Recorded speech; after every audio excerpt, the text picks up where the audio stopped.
Greetings, friends. This is Steve Dupuie for the Bible News Prophecy Program with Dr. Bob Thiel. Dr. Thiel, I just spent the past several weeks on the west side of the state talking to farmers on work-related business. Many of them had herds of cattle. In all my travels, I did not see one single red cow. I know you are staying abreast of the progress of the tribe of Judah in their quest for a red heifer. Are they making any progress? Oh, actually, certainly they are. The Temple Institute is actually making a big deal about this, and one of their newsletters this month, they're thinking that actually having a red heifer is going to bring millions of visitors to an area called Samaria. But other people, by the way, have real serious concerns about this red heifer matter. And here is something that was published by Israel 365 News. Here's a headline. Hebrew media claims Christians brought red heifer to Israel to establish Antichrist. Back in September of 2022, 5 red heifers were transported from the United States by some Protestants into Israel and given to the Temple Institute to watch. It was a project by a group called Bonei Israel. And what happens is, according to this article, people are concerned that the government of Netanyahu was complicit of this, and that this is based on some kind of right-wing conspiracy, and that they're concerned that the purpose of having this is to bring about the, quote, temple of the Antichrist. And then the article says the Antichrist, the Satan, one might say, needs to come here and defile the temple. Then the war of Gog and Magog begins, in which 2/3 of Jews die and 1/3 of them convert to Christianity. The world doesn't exactly last either. You know, such is the biblical disaster. And they were quoting somebody by the name of Dr. Tomar Peresco. And also, this made the Arab media upset. Al Jazeera, which is a Arab source, cited a Dr. Salah Lufti, who said that this researcher is ripe to realize the myth of building the alleged third temples. And he's concerned that all the parties in the government coalition, including the Likud party, which is what Benjamin Netanyahu, the prime minister of Israel, is part of, agree they need to continue preparation for the construction of the temple, the preparation of priest clothing, the raising of a red cow, red heifer is what's usually called. And so it says not only the Palestinians who object to having this red heifer, there's some others who are opposed to it, and somebody got 5,700 signatures to oppose this thing. But as far as red heifers go, your experience and mine is a little bit different. I actually saw a red heifer last month at it was called the Mid-State Fair. It's a big deal around here. Wow. Now, the Jews have non-biblical standards of looking for one, and that makes them conclude that there are only 9 pure red heifers throughout history, and they feel they need this last one. But as far as the idea of people protesting this, I actually warned like 9 years ago that when animal sacrifices would be put in, people are going to be complaining. And so you got people complaining just because they're sacrifices, and people worried about spiritual ramifications of this. But as I mentioned, you know, last September, 5 red heifer candidates were brought to Israel. And then they later disqualified one of them, so they've got 4 they're still looking at. So that's amazing. Manasseh actually sent Judah some red heifers. Could you clarify further for us the significance of red heifers?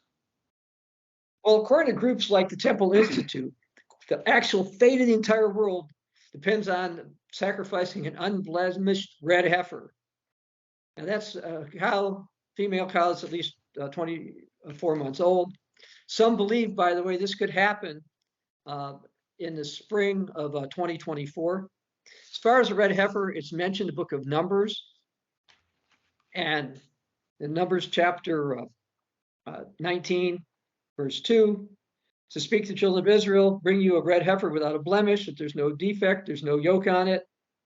It's going to be slaughtered outside the camp. Then it's burned. You burn the whole thing. And then you've got these ashes for the purification. And that says it's a statute for the children of Israel. So Jews have interpreted this to mean that another red heifer has to be sacrificed for either their temple to be done, or it's possible that their version of the Messiah, when he comes, they say, is going to sacrifice it. Now, as far as this trying to tie it into this Antichrist, this is not a new concept. I actually wrote about this back in 2019. There was a video that came out that accused the Sanhedrin. Now, the Sanhedrin is an unofficial judicial body in Israel, okay, religious people who are associated with the Temple Institute. As a matter of fact, a lot of the people are in both groups. And they're concerned that by doing this is going to be this temple of the Antichrist, which I mentioned before. So this is not the first time this came out. We reported about it 4 years ago. But the Sanhedrin wants this red heifer anyway, because understand, they don't believe that Jesus is the Messiah. But by the way, we have a book you can find. You go to our links called Proof Jesus is the Messiah, which, by the way, should prove it to the Jews as well. But they don't accept Jesus came. Well, if you don't accept Jesus came, and you believe the Old Testament or the Hebrew Scriptures, then you think you need something like that, a red heifer again. But again, some have been raising the idea that no, since Jesus' sacrifice came, if the Jews actually kill one of these, they're basically insulting Jesus in his sacrifice and setting things up for the Antichrist. There's all kinds of rumors and stuff out there. Now, it's true that the Sanhedrin wants a temple. They want animal sacrifices, and they want this whole red heifer. In terms of Sanhedrin, they're actually mentioned in the New Testament. In Mark 14:55, I'm going to read from the Young's literal translation. All the Sanhedrin were seeking against Jesus' testimony to put him to death. So the Sanhedrin's also mentioned in Acts 23.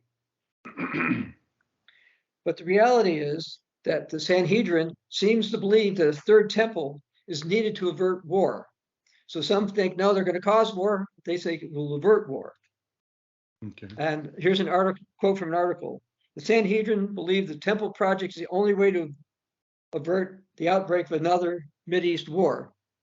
The temple is a house of prayer for all nations, is a source of true peace, said Rabbi Hillel Weiss, spokesman for the Sanhedrin. And now, what's interesting about that is that it's more likely that they're going to do animal sacrifices after some kind of a war, but we'll see. And what they say actually reminds me of some people who believe that Fatima is going to bring world peace. The apparition of Fatima is going to bring in world peace, nor is sacrificing red heifer.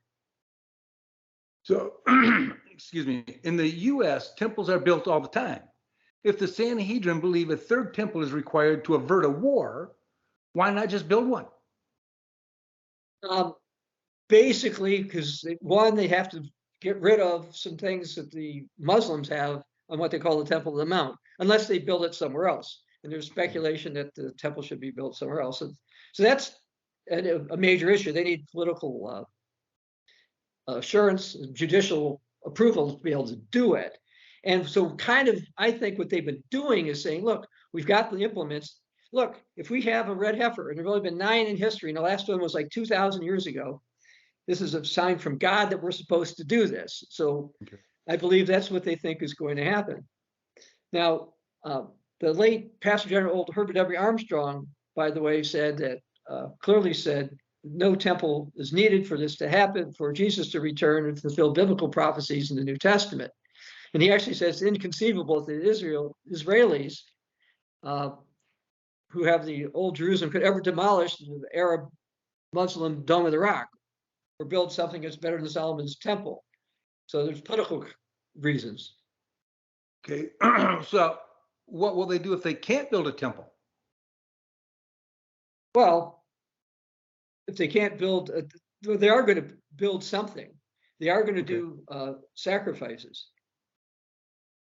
You know, Herbert Armstrong said that the fact that they don't have to have a material temple doesn't mean that they're not going to restore the daily sacrifices.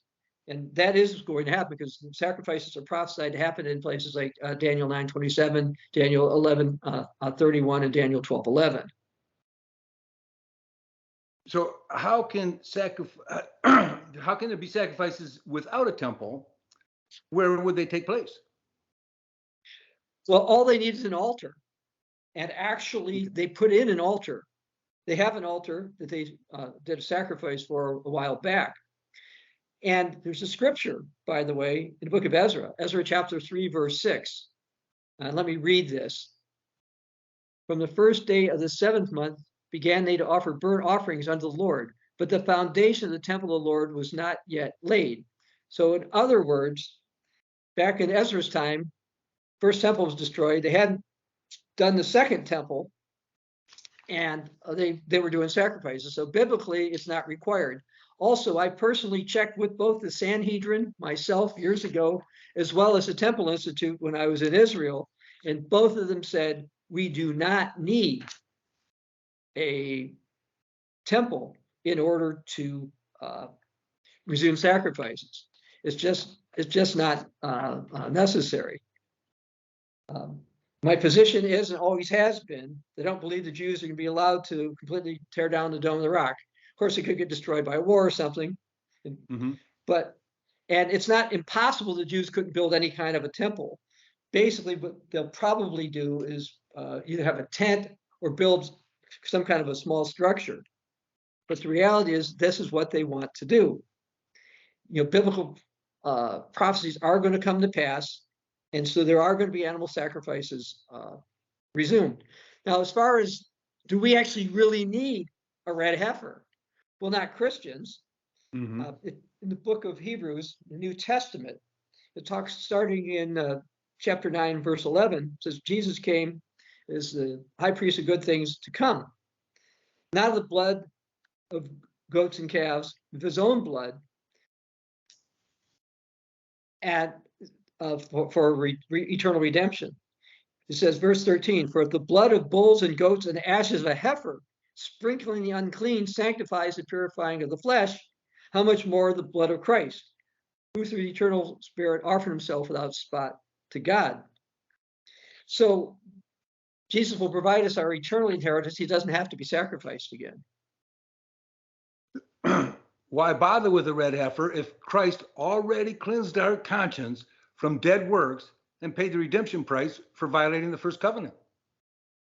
Because the Jews don't accept Jesus. And so they read it, their scriptures say they need to be doing this. Okay. And we accept those scriptures, but we also say, look, we just read it from Hebrews. It's not necessary anymore. And the Jews don't believe that. And that's the reality. In Daniel 9:27, it says, he shall confirm a covenant with many for 1 week. In the middle of the week, he'll bring the sacrifice and offering. So some kind of deal is going to be made. And 3.5 years later, sacrifices are going to be stopped. By whom? Well, that he there is actually called a prince in Daniel 9:26. And he's going to become the one the Bible calls the king of the north, beast power, who's discussed in Daniel chapter 11. 3.5 years later, the sacrifices will be stopped. Is that saying the sacrifices will begin when the peace deal is made? Not specifically, but it's going to be after that. We don't know precisely. Some people think it's going to last 3.5 years. I wonder if it might last 3.5 weeks. Okay. You know, Daniel 11:31 makes it clear that the sacrifices are going to be stopped. Therefore, they have to start. And this is something the Temple Institute and the Red Heifer people and Sanhedrin people are all working towards. Well, it seems as if the starting and stopping of animal sacrifices may have been, among other reasons, revealed to us as a way to identify that summer is nigh, to quote Matthew 24:32. How close might we now be to summer? We could be very close. Again, we may see them do a sacrifice in 2024, and this will provide additional pressure on the government in order to do the sacrifices. So we are getting really close. As Jesus said in Mark 13:37, what I say to you all, watch. Thank you, Dr. Thiel. For more interviews with Dr. Thiel, in addition to written as well as audio articles, visit our website at BibleNewsProphecy.net. This is Steve Dupuie for the Bible News Prophecy Program.